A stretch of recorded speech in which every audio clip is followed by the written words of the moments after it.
உறவுகள் அனைவருக்கும் வணக்கம். இன்று கந்தபுராணம் பாகம் 2 பற்றி பார்க்க இருக்கிறோம். உறவுகளுக்கு சிறிய வேண்டுகோள், வீடியோ பிடித்திருந்தால் நம் சேனலுக்கு லைக் அண்ட் சப்ஸ்கிரைப் விட்டு பார்க்கவும். அப்போதுதான் அடுத்தடுத்து வீடியோ போட எனக்கு ஊக்கமளிப்பதாக இருக்கும். சரி வாங்க இப்ப வீடியோக்குள்ள போகலாம். அசுரகுலம் தழைக்கும் தொடக்கம். ஒரு மயக்கம், ஒரு வீழ்ச்சி. அது ஒரே மனிதனின் தவறல்ல, ஈரேழு உலகங்களின் விதியை மாற்றிய தருணம். காட்சி 1. காஷ்யபரின் முழு வீழ்ச்சி. மாயாவின் காலில் விழுந்த காஷ்யபர் முனிவர் அல்ல, பிரம்மாவின் புதல்வன் அல்ல, ஒரு ஆசையால் அடிமையான மனிதன்.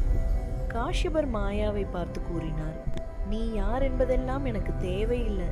நீ இல்லாமல் எனக்கு தவமும் வேண்டாம், மோட்சமும் வேண்டாம்.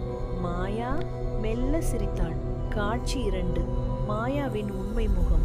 முனிவரே, நான் சாதாரண பெண் அல்ல. அவள் கண்கள் ஒளிர்ந்தன. மாயை கலைந்தது. அசுரகுல மந்திர சக்தி வெளிப்பட்டது. நான் அசுரகுரு சுக்கராச்சாரியாரின் சீடன். காஷ்யபர் அதிர்ந்தார்.